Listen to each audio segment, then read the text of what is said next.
नमस्कार, मैं हूं स्वप्निल वर्मा और आप सभी देख रहे हैं एकल भारत का विशेष कार्यक्रम स्पॉटलाइट। जब टीवी यानी कि टेलीविजन को इडियट बॉक्स कहा जाता था, तो उसे भारत में इंफॉर्मेशन बॉक्स में किसने परिवर्तित किया? दूरदर्शन ने। जब टीवी सबकी या कहें कि बहुत लोगों की पहुंच से दूर था, तो उसके बाद उसके दर्शन या कहिए कि लोगों से जुड़ाव किसने किया? दूरदर्शन ने। और जुड़ाव ही तो है एकल अभियान भी। एकल अभियान भी भारत के उन तमाम वर्गों को जो कि वंचित हैं, उनके पास मूलभूत सुविधाएं अधिकार नहीं है, उन्हें जोड़ रहा है एकल अभियान। इसी कड़ी में आज हम बात करेंगे एक बहुत ही वरिष्ठ मेहमान से, जो कि आज हमारे स्टूडियो में पधारे हैं। नाम है इनका मिस्टर ब्रिजेश कुमार जी। सर, पहले तो बहुत स्वागत है। धन्यवाद। दूरदर्शन के रांची में प्रोड्यूसर हैं और सर ने आज अपना बेशकीमती जो समय हमें दिया है, उससे आज हम प्रयास करेंगे कि बहुत कुछ सीखें। तो सर, सबसे पहले मेरा प्रश्न आपसे ये है कि जिस तरीके से आप दूरदर्शन में हैं और दूरदर्शन एक ब्रांड है विश्वसनीयता का, जिस तरीके से दूरदर्शन आम लोगों की कहानियों को दिखाता है, एक ऐसा प्लेटफॉर्म है जो कि भारत का प्लेटफॉर्म है, स्वदेशी प्लेटफॉर्म है, तो दूरदर्शन में आपका काम करने का अनुभव कैसा रहा? हमारे दर्शकों से साझा कीजिए। स्वप्निल, सबसे पहले तो आपको बहुत बहुत धन्यवाद इतने सारगर्भित शब्दों के लिए जो आपने दूरदर्शन के लिए यूज किया। और सभी दर्शकों को मेरा नमस्कार। एक्चुअली दूरदर्शन की स्थापना ही हुई थी, जो एक पब्लिक सर्विस ब्रॉडकास्टर का मैंडेट होता है, इन्फॉर्म, एजुकेट एंड एंटरटेन। तो शुरू के दिनों में अगर किसी ने दूरदर्शन को देखा है तो उन्होंने समझा होगा कि जो भारत, हम लोग जो पढ़ते आए हैं बचपन से कि भारत की आत्मा गाँवों में बसती है, तो कृषि दर्शन से शुरू हुआ था कार्यक्रम। और पिछले दिनों कल्याणी तक का जो सफ़र था, मुझे लगता है कि हर एक आदमी को छुआ है दूरदर्शन ने।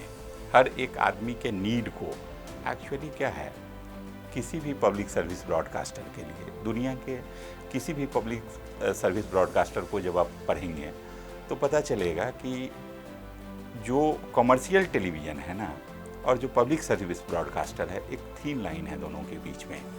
और दूरदर्शन ने भरसक प्रयास किया है कि उस चीज़ों को जीने का, उनके लिए कुछ करने का, और जो उसका ऑडियंस है सही में गाँवों के लोग हैं। स्वास्थ्य की बात करें हम, लोक कला की बात करें हम, कृषि की बात करें हम, तो उनका नीड शायद जो शहरी क्षेत्र है या जो जनरल लोग हैं उनसे ज़्यादा है। और दूरदर्शन वही प्रयास कर रहा है। और हम लोग as a public service broadcaster, हम उनके कर्मचारी हैं, तो हमारा एज ए प्रोड्यूसर हम लोगों ने जो अनुभव किया है, जैसे बदलते हुए गाँवों को तो हमने देखा है। हमारे पास ऐसी कहानियाँ हैं जो सही में लोगों ने टर्न अराउंड किया है।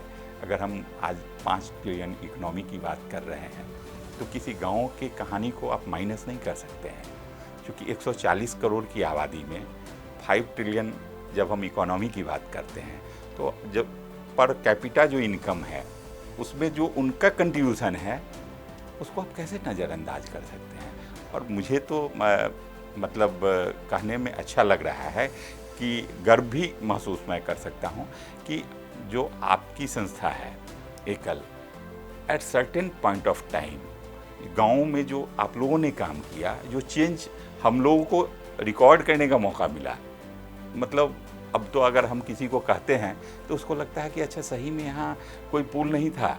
बट अगर आप उस वीडियो को देखेंगे, अगर आप उन कहानियों, मतलब वो जो टाइम गैप में जो कहानियाँ बनी हैं, उनको अगर आप देखेंगे तो आपको लगेगा कि आप लोग तो बहुत अच्छे स्थिति में, मतलब देश को देख रहे हैं, जहाँ की 12 घंटे की दूरी लोग 4 घंटे में तय कर रहे हैं। स्वप्निल, हम लोगों ने देखा है कि जो आज 4 घंटे में हम जाते हैं, 12 घंटे में कैसे हम तय किए हैं। वह कठिन दौर कह सकते हैं कि देखिए, विकास तो सतत प्रयास है और ऐसे ही होता है। इम्पोर्टेंट क्या है कि सर्टेन टाइम फ्रेम आता है, हर ऑर्गेनाइजेशन के लिए है, हर देश के लिए है। एक कहावत है कि 100 रुपया जोड़ने में बहुत टाइम लगता है, और उसी किसान को उस 100 से 200 करने में उतना टाइम नहीं लगता है। ऐड करने में समय लगता है, मल्टीप्लाई करने में। यस। वही अपना जो मीडिया इंडस्ट्री है ना, आपने देखा होगा पिछले 20 साल में, अब तो 20 साल नहीं देखे होंगे, 10 साल को ही आप देखिए ना, कैसे रिवोल्यूशनाइज हुआ है, क्या क्रांति है। हर आदमी रिपोर्टर है और मतलब उनका नीड ऐसा है कि टेलीविज़न चैनल्स ने भी सिटीजन रिपोर्टर बना डाला है। कितना इजी हो गया। पहले एक टीम जाती थी, 5 लोग हुआ करते थे, यूनिट पूरी। यस, आज 4 लोगों में हम लाइव कर देते हैं और वो लाइव 3 घंटे हम कर सकते हैं, 4 घंटे भी कर सकते हैं। मोजो भी आ गया है, मोबाइल से ही होता है। सो चीज़ें बदली हैं और चीज़ें केवल मतलब मीडिया के क्षेत्र में ही नहीं बदली हैं, हमारे लाइफ में भी बदलाव आया है। आप किसी गांव को अगर देखते, आज से 20 साल पहले, मैं तो 20 साल की ही बात करूंगा, मैंने तो उससे ज़्यादा टाइम से देखा है। गांव में एक साइकिल हुआ करता था, हम सुनते हैं, मैंने सुना है, हमारे टाइम पे गांव में साइकिल कॉमनली मतलब लोगों के पास अवेलेबल था। लग्जरी तो होती ही थी। धीरे से अभी देखिए, किसी गांव में आप चले जाइए, भारत के किसी गांव में चले जाइए, आपको ग्रीन रिक्शा भी मिल जाएगा। कारें तो कितनी मिलेंगी, मतलब ठीक ठाक अगर गांव है तो 10-15 तो मिल ही जाएंगी। तो यह जो बदलाव है बहुत सुखद बदलाव है और मतलब हम लोग खुशनसीब हैं कि हमने अपने नेक्स्ट जनरेशन को इतनी तेज़ी से सूचना क्रांति का लाभ लेते हुए हम देख रहे हैं। हम देख रहे हैं कि कैसे इन चीज़ों से पहले क्या था कि अब आप आज के संदर्भ में हम लोग बात करेंगे कि आप एक स्टोरी उठाते हैं, उसके रिसर्च के लिए आप गांव जाते थे। आज उस गांव का टोटल डाटा आपके फिंगर टिप्स पर वो अवेलेबल है। अब आप चाहें अगर तो एक अच्छा रिसर्च करने के लिए तो जाते ही हैं आप। नॉर्मली एक अगर आप अच्छा डॉक्यूमेंट्री बना रहे हैं तो आप उस गांव में विजिट करते हैं, आप जो रिसर्च का जो भी होता है उसको करके पूरा करते हैं, रॉ मटेरियल इकट्ठा करते हैं। बट जो एक डाटा चाहिए आपको, क्या चेंजेज आए हैं, बिना गए हुए भी आपको पता चलता है। यही बहुत बड़ा बदलाव है। बिल्कुल सर, इसी क्रम को सर अगर मैं एक स्टेप आगे लेकर जाऊं, एक प्रश्न और मैं आपसे पूछूंगा, क्योंकि आपने सूचना क्रांति की बात की, आपने बात किया कि किस तरीके से देश में अलग अलग दशकों में परिवर्तन आया।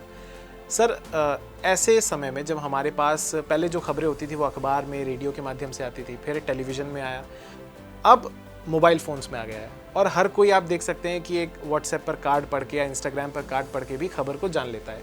तो ऐसे में सर मीडिया का रोल क्या है कि वो किस तरीके से समाज में अपनी प्रासंगिकता को बना के रखे? मीडिया के रोल को आप कैसे देखते हैं? देखिए, जो मास मीडिया है, मीडिया को हम लोग मास मीडिया के तौर पे ही बात करते हैं।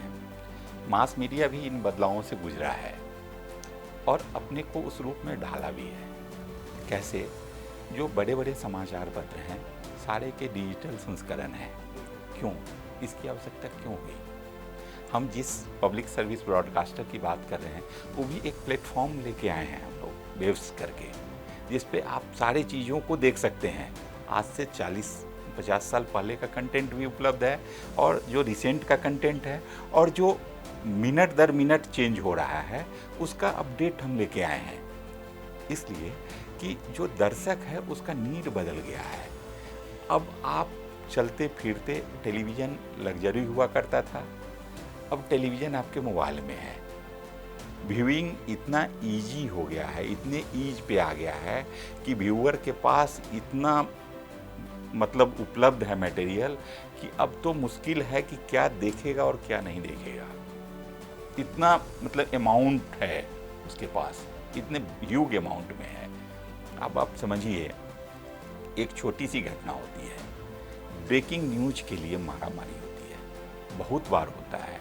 इलेक्शन में देखिए कि जैसे हम दूरदर्शन की बात कर सकते हैं, बहुत जगह आप देखेंगे कि प्रतापगढ़ सीट से फलाना जीत गए या किसी भी जगह की चर्चा होती है, हाँ, और आधे घंटे के बाद पता चलता है कि नहीं, ऐसा नहीं हुआ।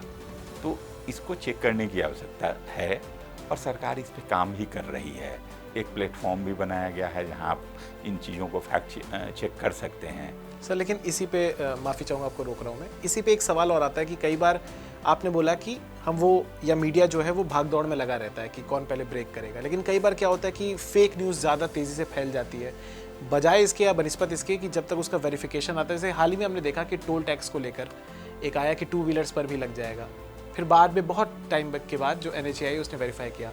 तो फेक न्यूज़ का जो भी लोग देख लेता है, व्यक्ति को किस तरीके से उस डाउट से बाहर निकालना है, तो उसमें लेट लतीफ़ी का क्या रोल नहीं होता? नहीं, लेट लतीफ़ी का रोल से ज़्यादा क्या है कि जो भी रिस्पॉन्सिबल चैनल्स हैं उसके लिए क्या है कि आप सोशल मीडिया प्लेटफॉर्म्स जो व्हाट्सएप के थ्रू जो ग्रुप्स चल रहे हैं उसको आप मना नहीं कर सकते हैं एज ऑन डेट, बट जो रिलायबल रिसोर्सेज हैं उसका उपयोग करके हम सही जानकारी प्राप्त कर सकते हैं। गवर्नमेंट ऑफ इंडिया ने ढेर सारे प्लेटफॉर्म्स रखे हैं इसके लिए, जहां आप बाजाब्ता जाइए, उन चीज़ों को चेक करिए।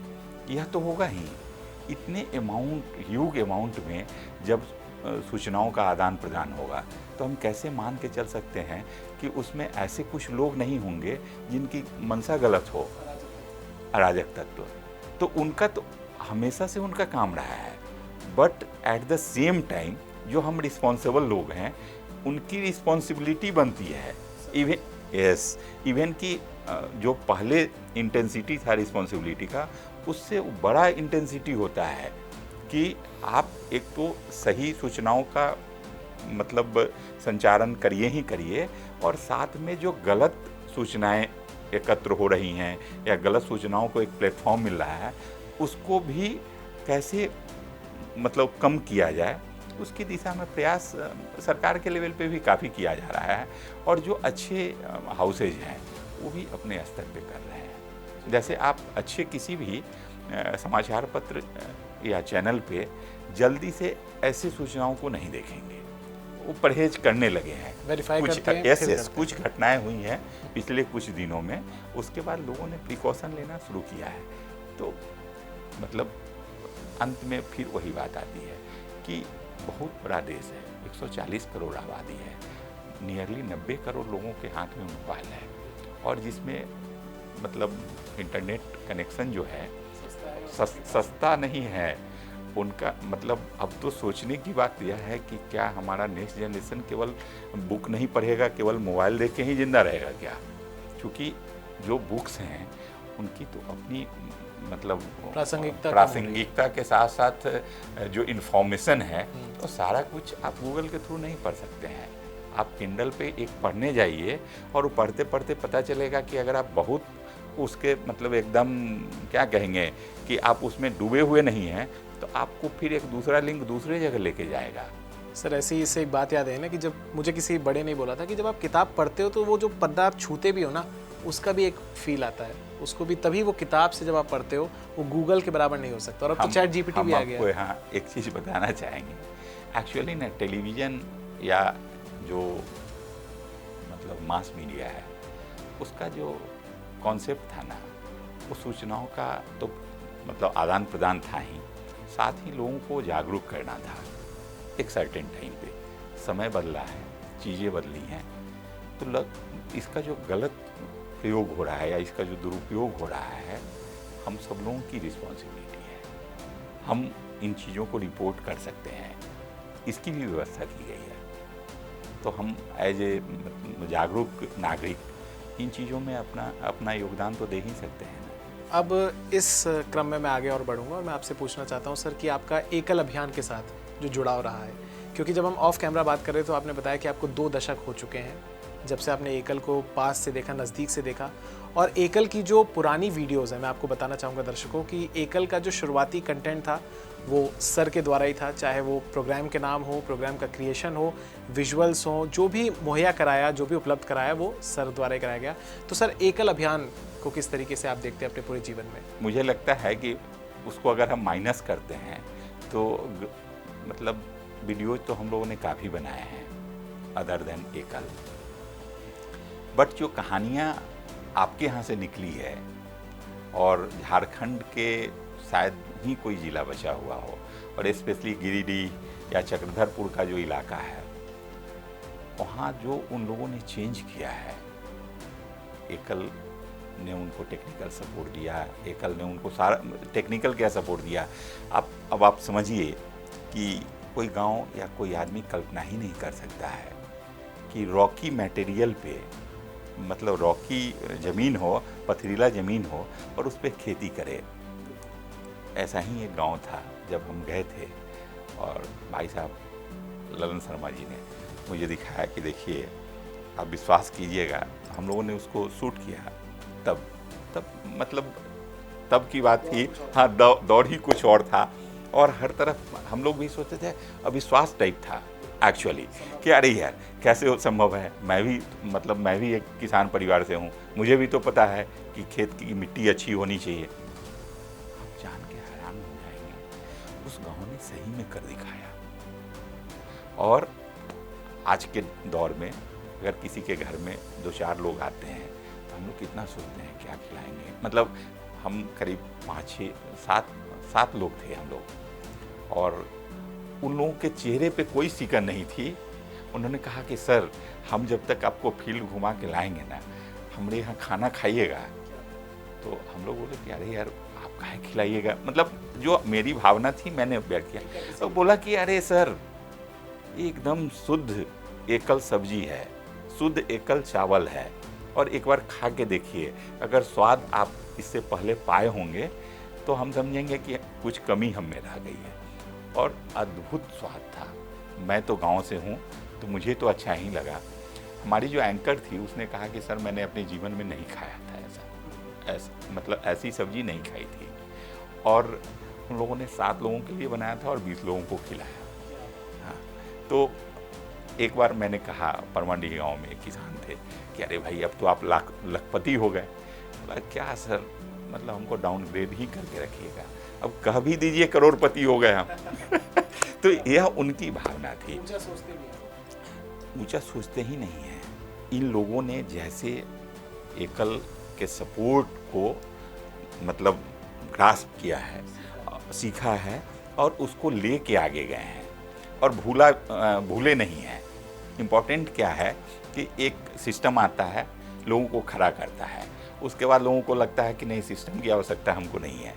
यहाँ बिल्कुल ऐसी बात नहीं है। आप आज भी जाएंगे परमाडीह में, या ऐसे ढेर सारे बेंगाबाद मतलब का ढेर सारा, हाँ, ढेर सारे गाँव हैं जहाँ लोग कहेंगे नहीं सर, मेरे जीवन में तो गजब बदलाव आया। और हम लोगों के लिए सबसे मज़ेदार क्या है, हम इस बदलाव के साक्षी हैं। हमने उनको उस रूप में भी देखा है जब उनके यहाँ खेती मतलब शुरू हुई थी, एकल का इंटरवेंशन था, सारा कुछ मोबिलाइज था और खेती शुरू करने की दिशा में थे वो।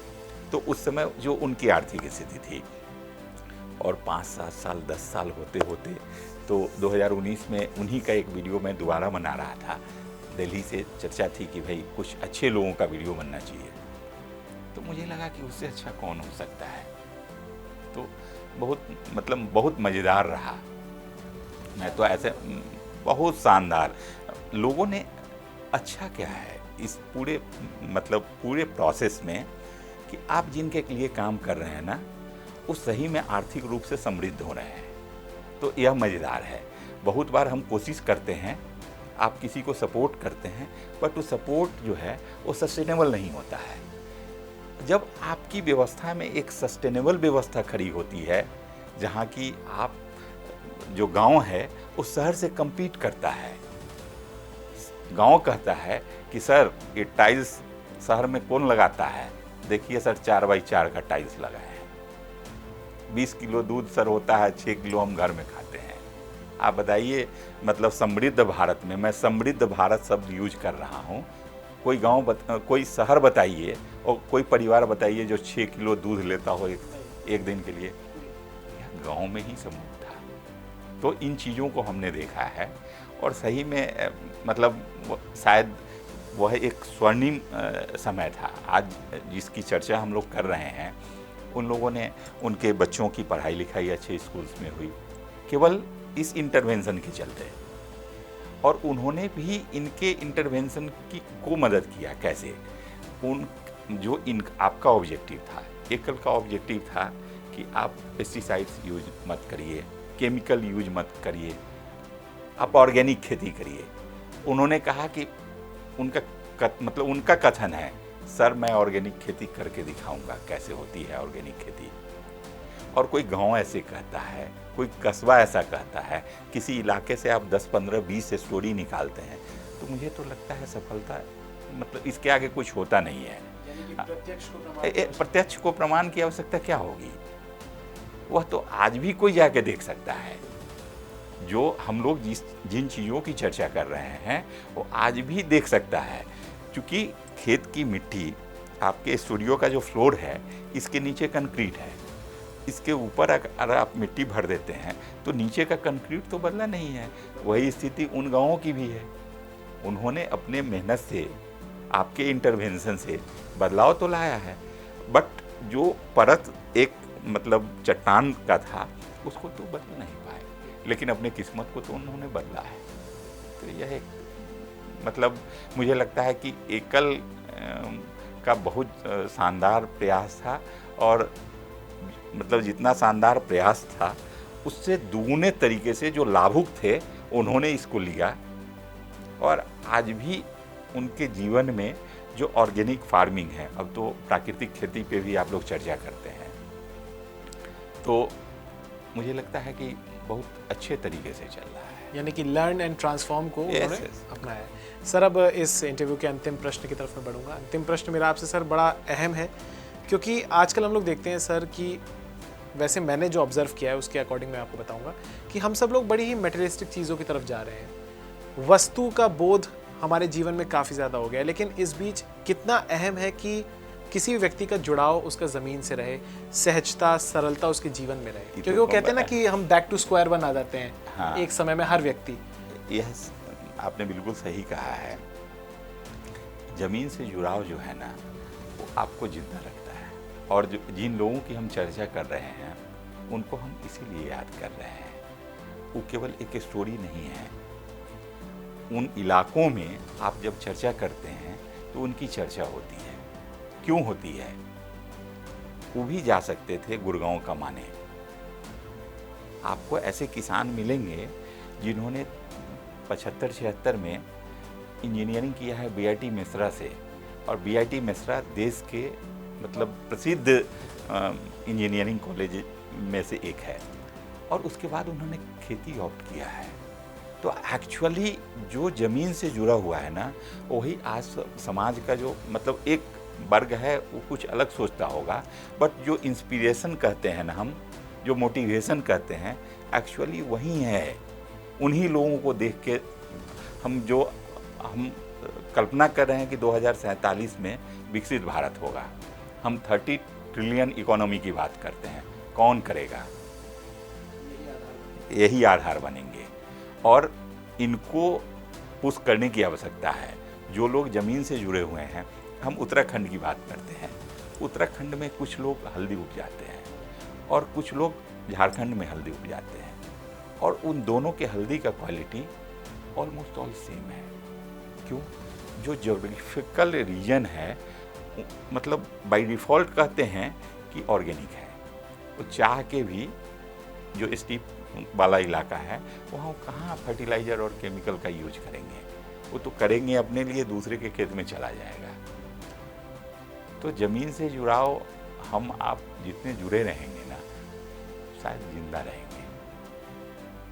अगर हम मतलब बीच में उड़ते हैं तो फिर नीचे तो धरती पे ही आना होता है। तो इसी के साथ ये थी वो ख़ास मुलाकात, और एक मैं कह सकता हूँ मुलाकात से ज़्यादा एक परिचर्चा थी, विचार विमर्श था कि आज के युग में जिस तरीके की समस्याएं हैं उनका समाधान किस तरीके से पहले तो मीडिया और दूरदर्शन कर रहा है, और फिर एकल अभियान तो है ही जो कि पूरे तरीके से ज़मीन पर काम कर रहा है।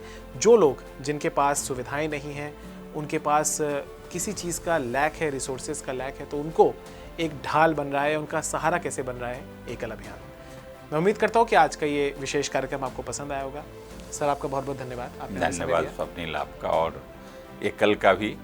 हम तो मान के चलते हैं कि आगे भी हम लोग जुड़े रहेंगे और ढेर सारी ऐसी कहानियाँ आती रहेंगी हमारे लिए भी। ताकि समाज को एक मार्गदर्शन मिलता रहे।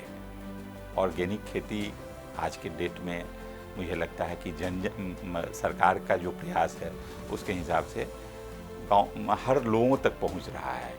ऑर्गेनिक प्रोडक्ट का भी दाम बढ़ रहा है, तो ऐसे ही हमारे किसान लाभान्वित होंगे और उनकी आर्थिक स्थिति अच्छी होगी तो हम भी अच्छे रहेंगे। देश की देश का आर्थिक स्वास्थ्य अच्छा होगा। नागरिक बढ़ेगा तो देश भी आगे बढ़ेगा। बिल्कुल। निश्चित रूप से। तो बहुत बहुत धन्यवाद। मैं उम्मीद करता हूँ आपको ये शो पसंद आया होगा। देखते रहिए एकल भारत और इस वीडियो को ज़्यादा से ज़्यादा शेयर कीजिएगा और हमारे चैनल को सब्सक्राइब कीजिएगा। जल्दी मुलाकात होगी नए गेस्ट के साथ। नमस्कार।